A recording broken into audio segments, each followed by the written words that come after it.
Histoire. Bataille du Kosovo, Bal 389. Conflit entre la Serbie et l'Empire ottoman. L'ombre d'un seigneur maudit.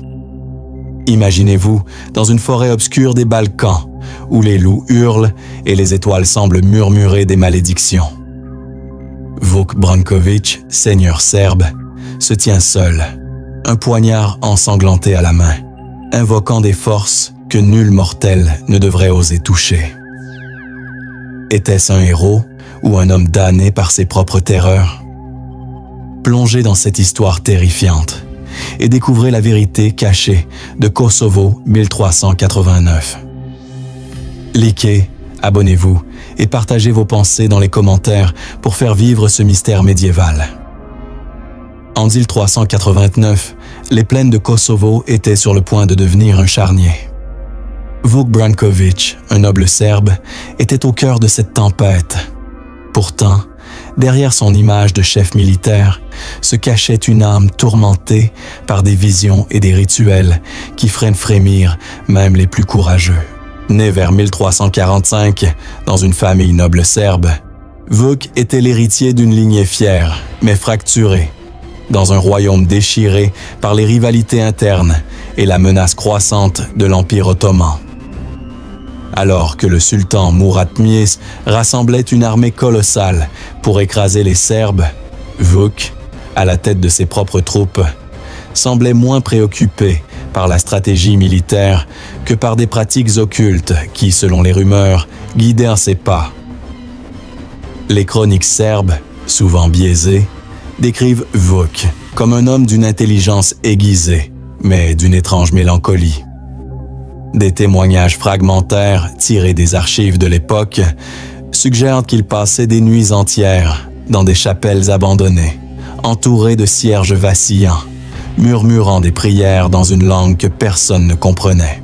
Était-ce du serbe ancien, du latin ou quelque chose de plus sinistre? Les paysans de son domaine chuchotèrent qu'il cherchait à conclure un pacte avec des esprits pour protéger son peuple ou pour sauver sa propre âme.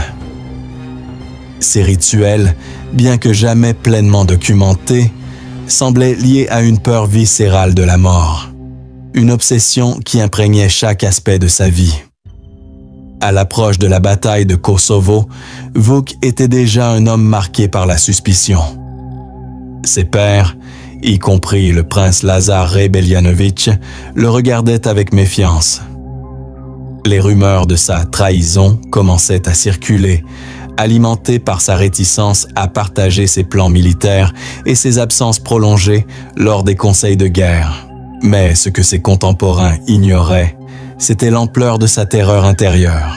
Selon une analyse psychologique moderne, Vuk pourrait avoir souffert de ce que nous appellerions aujourd'hui un trouble anxieux sévère, amplifié par le stress d'une guerre imminente et les attentes écrasantes de son rang. Cette anxiété se manifestait dans des comportements étranges. Il refusait de manger de la viande rouge, convaincu qu'elle portait le sang des damnés. Et il portait toujours un talisman en os gravé de symboles païens qu'il caressait nerveusement avant chaque décision. Imaginez-vous dans son camp, la nuit précédant la bataille. Les feux crépitent, les soldats murmurent des prières, mais Vuk est ailleurs, agenouillé dans une tente isolée, entouré de crânes d'animaux et de bougies éteintes par le vent. Les chroniques rapportent qu'un de ses écuyers, terrifié, aurait vu son seigneur tracer des cercles dans la terre, marmonnant des mots inintelligibles alors que des ombres dansaient sur les parois de la tente. Était-il en transe? Cherchait-il une vision divine ou démoniaque? Ces rituels, bien qu'ils semblaient absurdes à ces hommes, étaient pour Vuk une tentative désespérée de contrôler un destin qu'il sentait lui échapper. Mais pourquoi un seigneur de guerre, censé incarner la force et la rationalité, s'adonnait-il à de telles pratiques?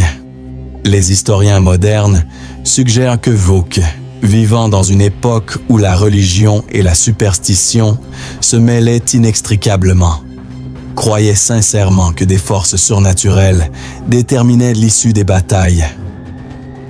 Le Moyen Âge était un monde où la peur de l'enfer et des démons était aussi réelle que celle des épées ennemies. Pour Vuk, ces rituels étaient peut-être un moyen de conjurer l'inévitable, la mort massive qui attendait sur le champ de Kosovo. Pourtant, ces pratiques avaient un coût. Ces hommes, superstitieux eux aussi, commençaient à le craindre. Certains disaient que ces rituels attiraient la malédiction sur leur camp. Un incident rapporté par un chroniqueur anonyme raconte qu'un cheval de Vuk s'effondra soudainement, les yeux révulsés, après que son maître eut versé un liquide sombre sur le sol. Était-ce un poison, un rituel raté ou une simple coïncidence amplifiée par la peur collective? Ces événements alimentèrent la méfiance envers Vuk, posant les bases de l'accusation de trahison qui allait le poursuivre jusqu'à sa mort. Alors que la bataille approchait, Vuk semblait de plus en plus détaché de la réalité. Il refusait de dormir sous une tente avec d'autres nobles, préférant s'isoler dans des grottes ou des ruines proches du champ de bataille. Ses proches rapportaient qu'il parlait parfois de voix, lui murmurant des avertissements sur la chute de la Serbie. Était-ce une manifestation de stress post-traumatique, un délire religieux ou quelque chose de plus sinistre encore? Ces questions restent sans réponse, mais elles peignent le portrait d'un homme au bord de l'abîme, luttant contre des démons intérieurs aussi féroces que les Ottomans qui l'affrontaient. Si vous pensez que les rituels de Vuk étaient troublants, attendez de découvrir ce que ces visions cauchemardesques lui ont révélé sur le sort de Kosovo. La suite est encore plus terrifiante. Les visions cauchemardesques de Kosovo. Des ombres dansent dans l'esprit de Vuk Branković, lui montrant des champs noyés de sang et des corbeaux dévorant les âmes des vivants. Était-ce une prophétie ou la folie qui le consumait avant la bataille de Kosovo? Plongez dans ce cauchemar médiéval et découvrez les visions qui ont façonné son destin. Likez, abonnez-vous et laissez un commentaire pour partager vos pensées sur ce mystère terrifiant.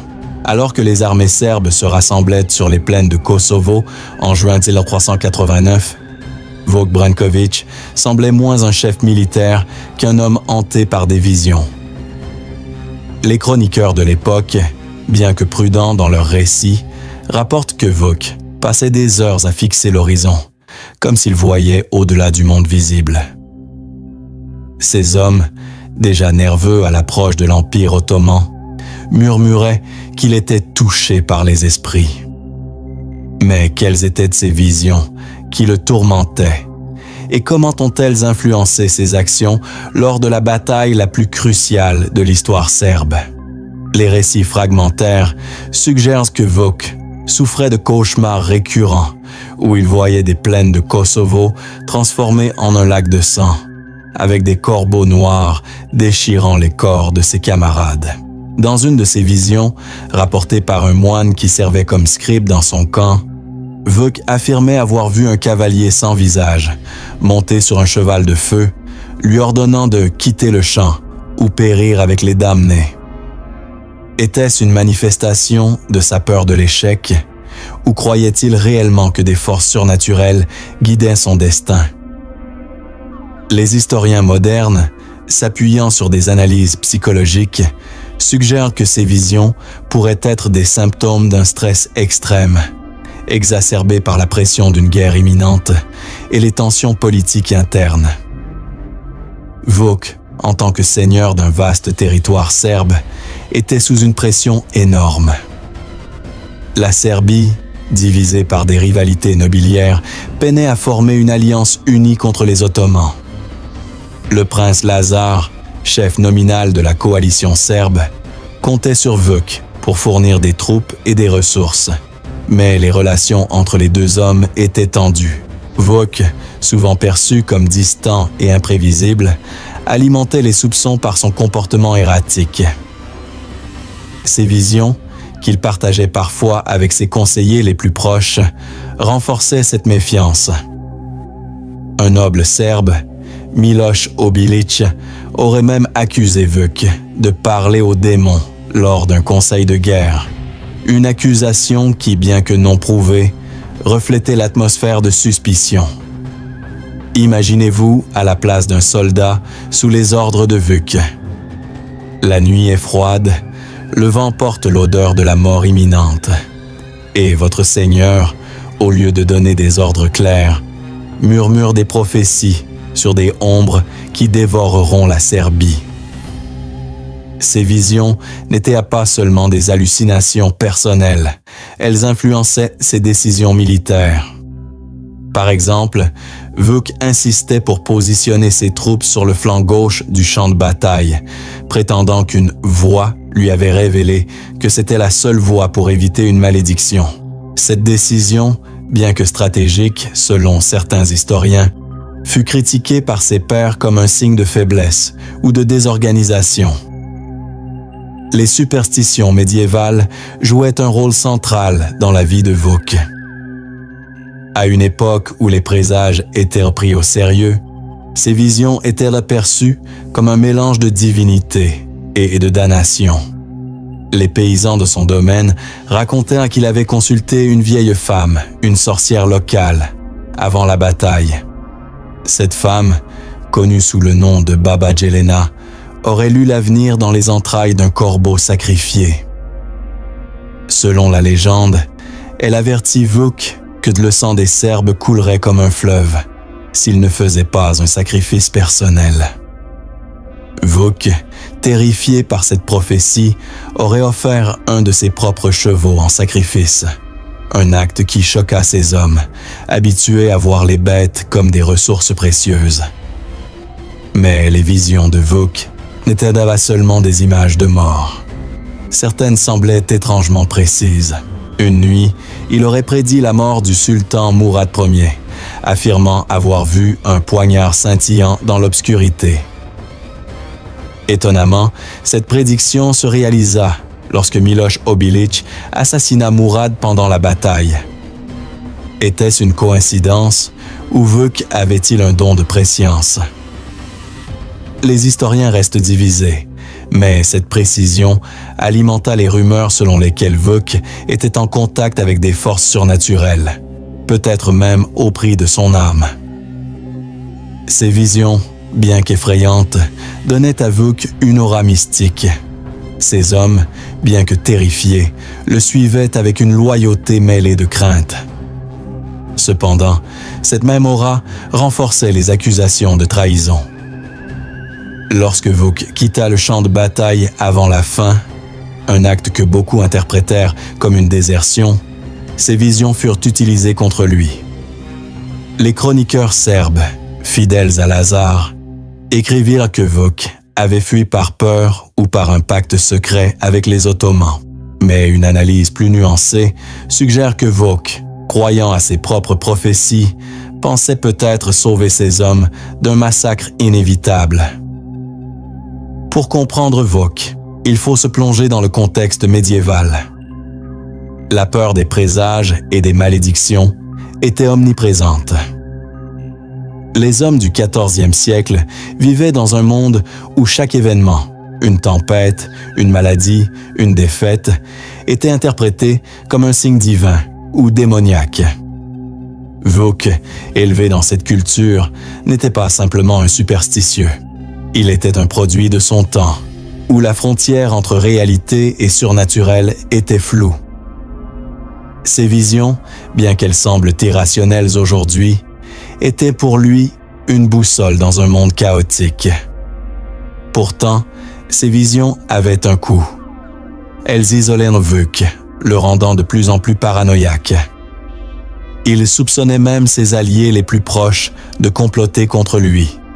Une méfiance qui allait bientôt prendre une tournure encore plus sombre.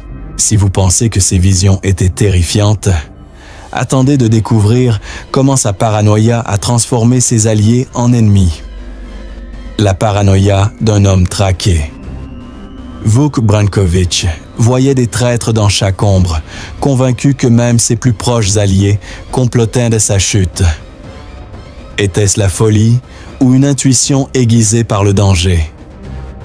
Plongez dans l'esprit tourmenté d'un seigneur serbe à l'aube de Kosovo.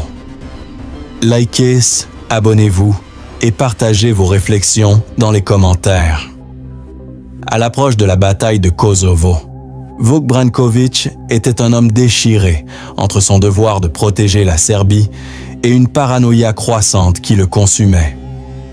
Les tensions avec le prince Lazar et les autres nobles serbes, déjà palpables, s'intensifièrent à mesure que la menace ottomane grandissait. Vuk, autrefois respecté pour sa richesse et son influence, devenait un paria, ses actions scrutées et ses paroles déformées. Mais d'où venait cette méfiance obsessionnelle? Et comment a-t-elle façonné son rôle dans l'une des batailles les plus tragiques de l'histoire serbe? La paranoïa de Vuk n'était pas sans fondement. La Serbie du XIVe siècle était un royaume fragmenté, où les seigneurs locaux, comme Vuk, rivalisaient pour le pouvoir. Le prince Lazar, bien que chef nominal, n'avait pas l'autorité absolue et les alliances étaient fragiles. Vuk, avec ses vastes terres et ses ressources, était à la fois un atout et une menace pour Lazar. Les chroniqueurs rapportent que Vuk soupçonnait Lazar de vouloir l'écarter après la bataille, craignant que sa puissance ne menace l'unité serbe. Cette méfiance était exacerbée par les rumeurs selon lesquelles certains nobles, jaloux de la richesse de Vuk, complotaient pour l'accuser de trahison afin de s'emparer de ses domaines. Imaginez-vous dans une salle de conseil enfumée, où les nobles serbes, épuisés par les préparatifs de la guerre, échangent des regards méfiants. Vuk, assis à l'écart, serre son talisman en os, ses yeux scrutant chaque visage comme s'il cherchait un ennemi. Selon un récit, il aurait accusé un noble mineur, Đurađ Strasimirović, de conspirer avec les Ottomans, sans preuve tangible. Cette accusation, bien que vite étouffée, sema la discorde dans le camp serbe, affaiblissant leur cohésion à un moment critique. Les historiens modernes, en s'appuyant sur des analyses psychologiques, suggèrent que la paranoïa de Vuk pourrait être liée à un trouble de la personnalité paranoïaque, aggravé par le stress chronique de la guerre. Il vivait dans un monde où la trahison était monnaie courante, les alliances changeaient rapidement, et les Ottomans étaient connus pour soudoyer des seigneurs chrétiens. Vuk, conscient de ces réalités, voyait des complots partout.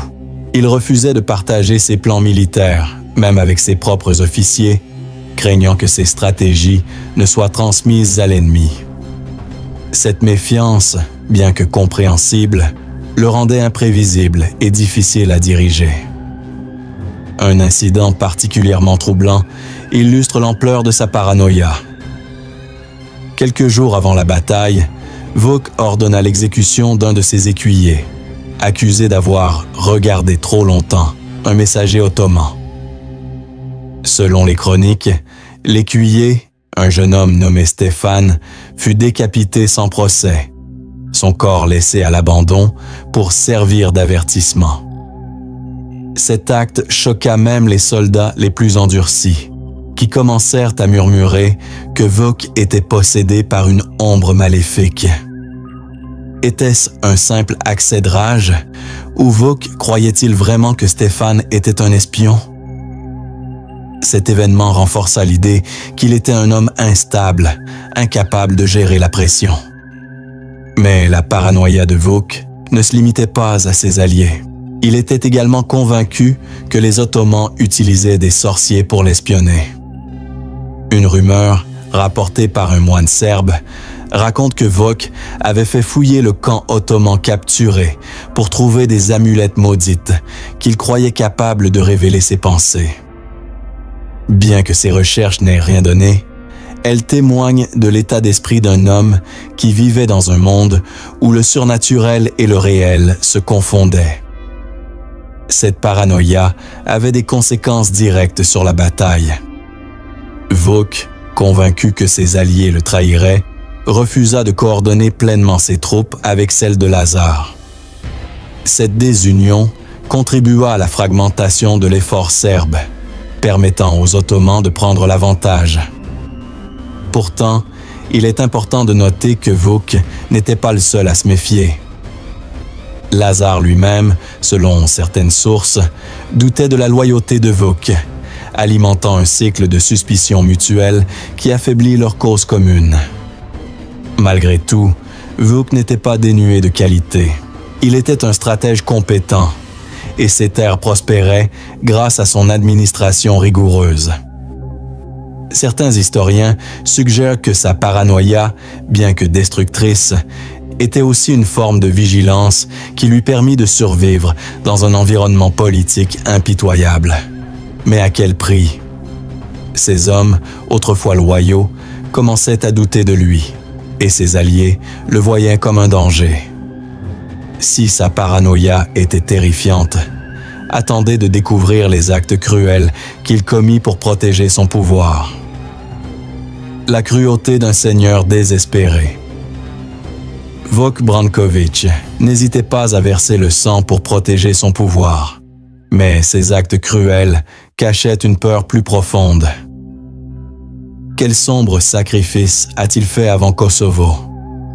Plongez dans cette histoire glaçante et découvrez la vérité. Likez, abonnez-vous et partagez vos pensées. La cruauté de Vuk Branković, souvent éclipsée par les récits de la bataille de Kosovo, est une facette méconnue de sa vie qui révèle l'ampleur de son désespoir. À une époque où la violence était un langage universel, Vuk se distinguait par une brutalité qui choquait même ses contemporains.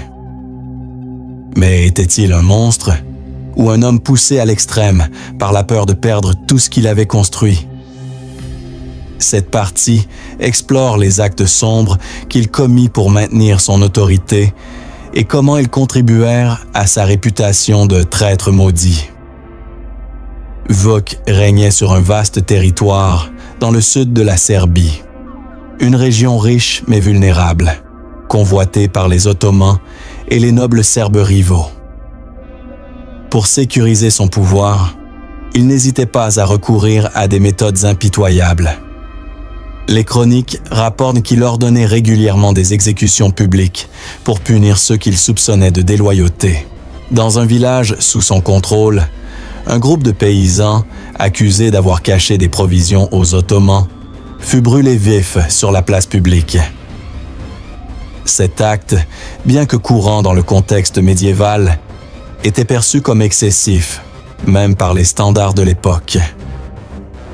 Imaginez-vous parmi la foule, regardant les flammes consumer les corps, tandis que Vuk, impassible, observe depuis son cheval.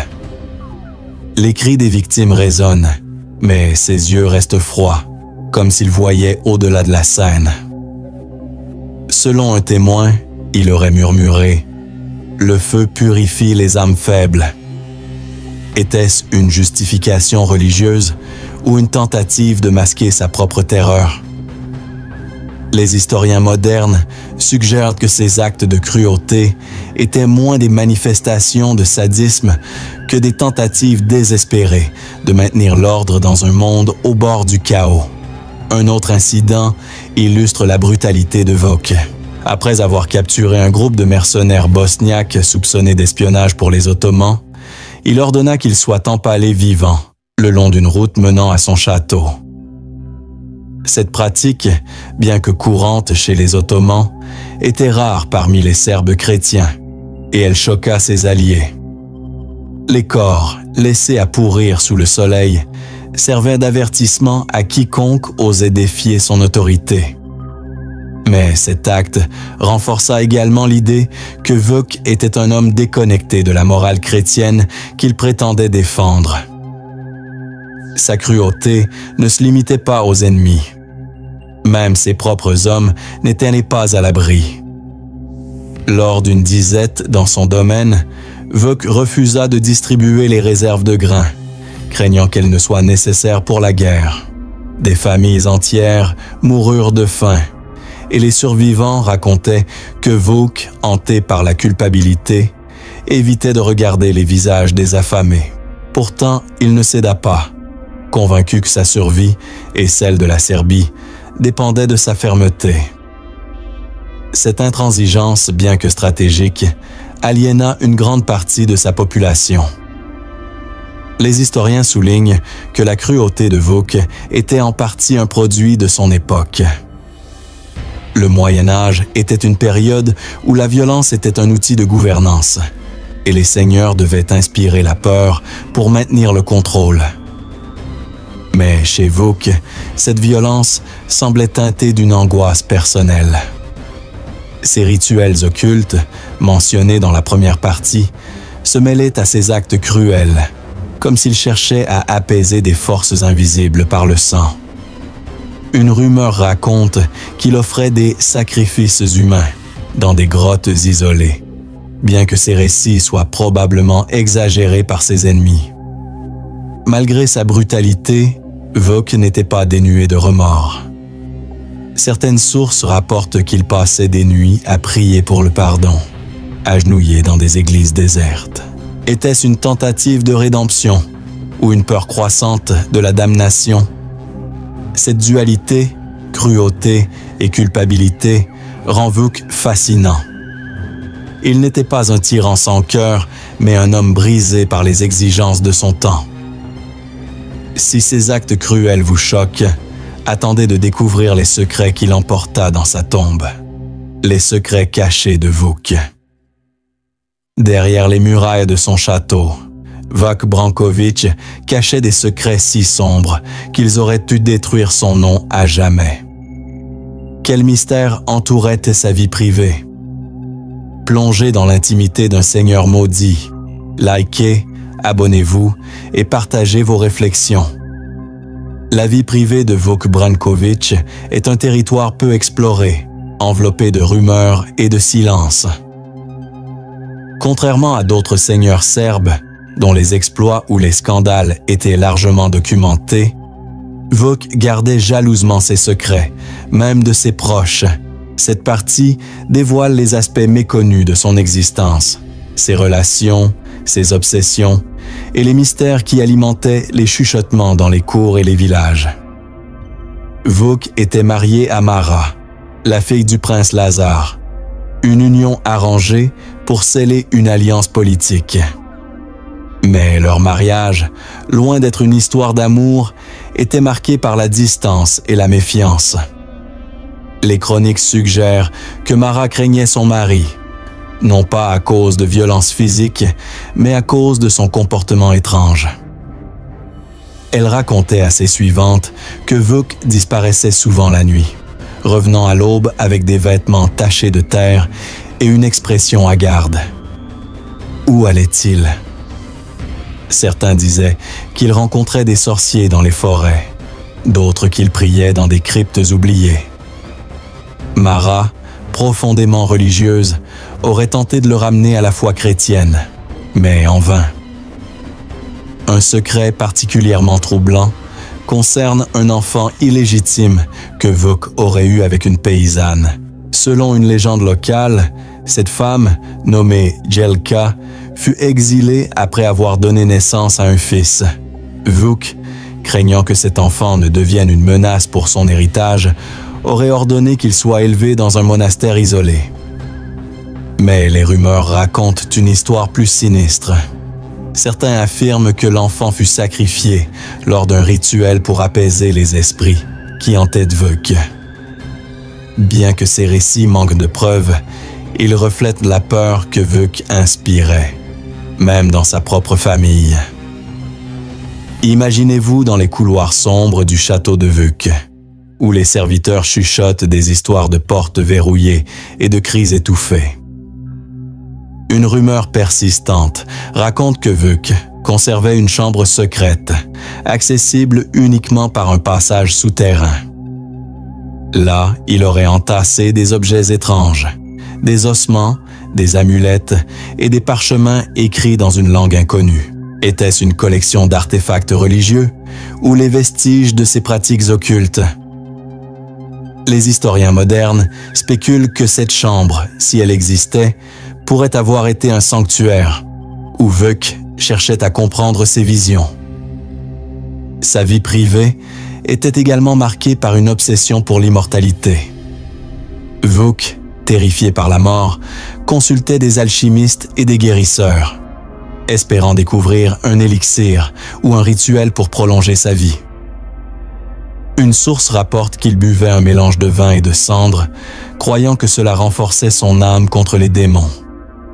Cette obsession, bien que commune parmi les nobles médiévaux, prenait chez Vuk une tournure presque pathologique. Il refusait de porter des vêtements neufs, convaincu qu'il portait une malédiction de nouveauté, et il dormait entouré de talismans pour repousser les esprits. Ses secrets alimentaient les rumeurs de sorcellerie. Dans une société profondément chrétienne, de tels comportements étaient perçus comme hérétiques. Mara, bien que loyal en public, aurait exprimé ses craintes à un prêtre qui l'avertit que Vuk risquait la damnation. Ces tensions personnelles ajoutaient une couche de tragédie à la vie de Vuk, un homme isolé non seulement par ses ennemis, mais aussi par ceux qu'il aimait. Si ces secrets vous intriguent, attendez de découvrir comment ils ont conduit à sa chute. Le champ de Kosovo, trahison ou sacrifice. Sur le champ de Kosovo, Vuk Branković a-t-il trahi son peuple ou tenté de le sauver? La vérité sur cette journée fatidique est plus complexe qu'il n'y paraît. Plongé dans le chaos de 1389, likez, abonnez-vous et partagez vos pensées. La bataille de Kosovo, le 15 juin 1389, fut un tournant dans l'histoire serbe, un affrontement où des dizaines de milliers de vies furent perdues et où la légende de Vuk Branković comme traître prit racine.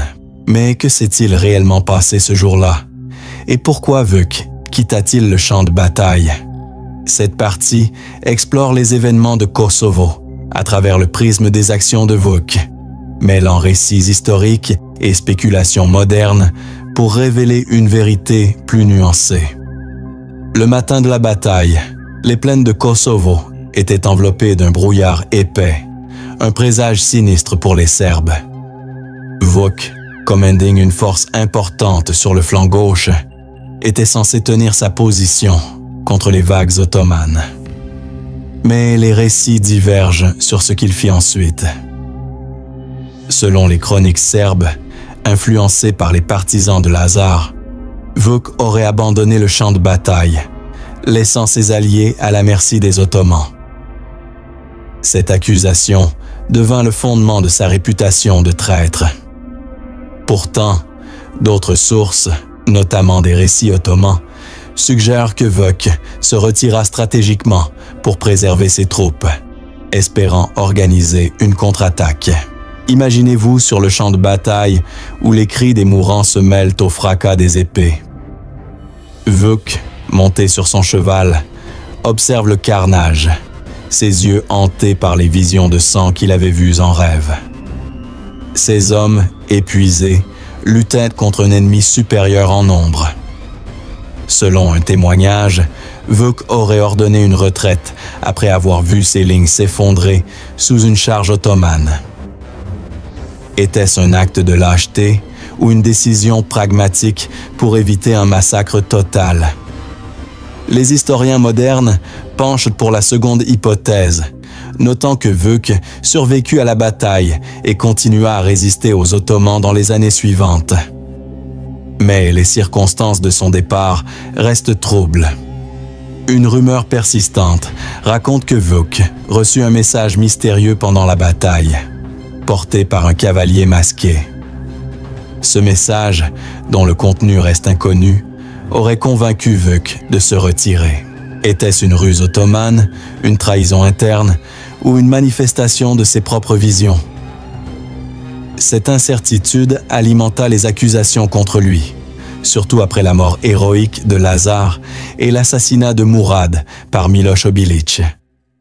Les visions de Vuk jouèrent un rôle clé ce jour-là. Selon un scribe, il aurait crié à ses hommes que les corbeaux avaient prédit la chute, une référence à ses cauchemars. Cette déclaration, bien que vague, sema la panique parmi ses troupes, accélérant leur retraite. Pourtant, il est important de noter que Vuk ne s'enfuit pas seul. Une partie de son armée resta intacte, suggérant une retraite organisée plutôt qu'une désertion chaotique. La bataille se solda par une victoire ottomane, bien que coûteuse. Les Serbes perdirent non seulement des hommes, mais aussi leur indépendance, devenant vassaux de l'Empire ottoman. Vuk, bien qu'il ait survécu, fut ostracisé par ses compatriotes qui le blâmèrent pour la défaite. Mais était-il vraiment un traître? Les historiens modernes soulignent que la Serbie était déjà affaiblie par des divisions internes et que Vuk, en tant que seigneur indépendant, avait ses propres priorités. Si la bataille vous intrigue, attendez de découvrir les conséquences tragiques pour Vuk. L'exil d'un homme maudit. Chassé de sa patrie, Vuk Branković errait comme un fantôme, poursuivi par les accusations de trahison. Mais cherchait-il la rédemption ou la vengeance? Plongé dans son exil tragique. Likez, abonnez-vous et partagez vos réflexions.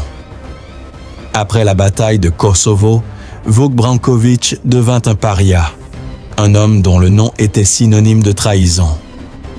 Chassé de ses terres par les Ottomans et rejeté par ses anciens alliés serbes, il passa les dernières années de sa vie en exil, luttant pour restaurer son honneur et protéger ce qui restait de son héritage. Cette partie explore les années sombres de son exil, marquées par des luttes internes, des complots et une quête désespérée pour la rédemption. Vuk s'enfuit d'abord vers le royaume de Hongrie, espérant trouver refuge auprès des chrétiens qui résistaient encore aux Ottomans. Mais même là, il était vu avec suspicion. Les nobles hongrois, influencés par les récits serbes, le traitaient comme un traître potentiel. Vuk, autrefois un seigneur puissant, vivait désormais dans des conditions modestes, dépendant de la charité de seigneurs locaux. Les chroniques rapportent qu'il voyageait souvent seul, évitant les grandes cours pour ne pas attirer l'attention. Imaginez-vous dans une auberge isolée, où un homme encapuchonné, les traits marqués par la fatigue, murmure des prières dans l'obscurité. Vuk, rongé par la culpabilité, passait ses nuits à écrire des lettres à sa femme Mara, implorant son pardon pour avoir échoué à protéger la Serbie. Mais Mara, restée sous la protection de la famille de Lazar, ne répondit jamais, ajoutant à son sentiment d'abandon. Pendant son exil, Vuk tenta de rallier des soutiens pour reprendre ses terres. Il contacta des mercenaires et des seigneurs mineurs, promettant des richesses qu'il ne possédait plus. Mais ses efforts furent vains. Les Ottomans, désormais maîtres de la région, avaient confisqué ses domaines et ses anciens alliés serbes refusaient de l'aider. Certains historiens suggèrent qu'il envisagea même de s'allier avec les Ottomans pour récupérer son pouvoir. Une idée qui, bien que non confirmée, renforça sa réputation de traître. Malgré son désespoir, Vuk ne cessa jamais ses pratiques occultes. Dans une lettre découverte récemment, il décrit un rituel où il brûlait des plumes de corbeau pour voir au-delà du voile de la mort. Ces actes, bien que désespérés, témoignaient de sa croyance persistante en des forces surnaturelles. Était-il à la recherche de réponses ou tentait-il de conjurer la malédiction qu'il croyait peser sur lui? Son exil fut également marqué par des complots contre lui. Les Ottomans, craignant qu'il ne rallie une rébellion, envoyèrent des assassins à ses trousses. Vuk, toujours paranoïaque, échappait à ces tentatives grâce à une vigilance presque surnaturelle. Une anecdote raconte qu'il survécut à une embuscade en repérant un corbeau qui s'envola soudainement, un signe qu'il interpréta comme un avertissement. Ces incidents renforcèrent son aura mystique, mais aussi son isolement. Vuk mourut en 1397 dans des circonstances troubles. Certaines sources affirment qu'il fut empoisonné par un noble hongrois, d'autres qu'il succomba à une maladie. Mais une rumeur persistante suggère qu'il se donna la mort, incapable de supporter le poids de sa disgrâce. Si son exil vous émeut, attendez de découvrir le mystère final de sa mort. La mort et l'héritage maudit de Vuk. La mort de Vuk Branković fut-elle un meurtre, un suicide ou l'œuvre d'une malédiction? La vérité sur sa fin est plus terrifiante que tout ce que vous imaginez. Plongez dans le dernier chapitre de ce mystère médiéval. Likez, abonnez-vous et partagez vos pensées pour faire vivre cette histoire. La mort de Vuk Branković en 1397 reste l'un des mystères les plus troublants de l'histoire serbe. Après des années d'exil, de lutte et de désespoir, Vuk s'éteignit dans l'ombre, loin des champs de bataille et des châteaux qu'il avait autrefois gouvernés. Mais comment un homme si puissant, si craint, en vint-il à une fin si obscure? Cette partie finale révèle les circonstances de sa mort et l'héritage maudit qu'il laissa derrière lui. Un héritage qui continue de hanter la mémoire collective serbe. Les sources historiques divergent sur les détails de sa mort. Certaines affirment qu'il fut empoisonné lors d'un banquet en Hongrie, peut-être par un noble jaloux ou un agent ottoman. D'autres racontent qu'il succomba à une fièvre soudaine, son corps affaibli par des années de privation. Mais une légende, transmise par les paysans serbes, offre une version bien plus sinistre. Vuk, convaincu que les esprits qu'il avait invoqués pendant des années réclamaient son âme, se serait donné la mort dans une crypte abandonnée. Selon cette rumeur, son corps fut retrouvé entouré de symboles étranges. Son talisman en os brisé à ses côtés. Imaginez-vous dans une crypte humide, éclairée seulement par une torche vacillante. Vuk, les cheveux gris et le visage marqué par la souffrance, trace un dernier cercle dans la poussière, murmurant des mots que nul ne peut comprendre. Était-il en train de défier la mort une dernière fois ou d'accepter son destin? Les historiens modernes, sceptiques face aux récits surnaturels, suggèrent que Vuk souffrait peut-être d'une dépression sévère, aggravée par la perte de son pouvoir et l'isolement de l'exil. Un suicide, bien que rare dans le contexte chrétien médiéval, n'est pas impossible. Mais la mort de Vuk ne mit pas fin à son histoire. Dans les années qui suivirent, des rumeurs circulèrent selon lesquelles son esprit hantait les plaines de Kosovo. Les paysans rapportaient avoir vu une silhouette encapuchonnée, montée sur un cheval noir, errant dans le brouillard. Ces récits, bien que probablement apocryphes, témoignent de l'impact durable de Vuk sur l'imaginaire serbe. Il devint une figure de légende, à la fois héros tragique et traître maudit, un symbole des luttes et des divisions d'une nation. Son héritage est complexe. D'un côté, Vuk fut un seigneur compétent qui tenta de naviguer dans un monde chaotique où les alliances étaient fragiles et les ennemis innombrables. Ses rituels occultes, sa paranoïa et ses actes cruels peuvent être vus comme des réponses désespérées à un environnement impitoyable. De l'autre, sa réputation de traître, bien que probablement exagérée, continue de ternir son nom. Les historiens modernes réévaluent son rôle, suggérant qu'il fut plus un bouc émissaire qu'un véritable traître, victime des circonstances et des rivalités politiques. L'analyse psychologique offre un éclairage supplémentaire.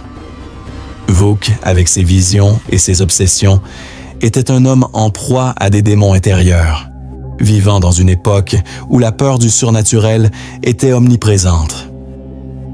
Sa quête d'immortalité, ses rituels et sa paranoïa reflètent une lutte universelle contre la mortalité et l'échec.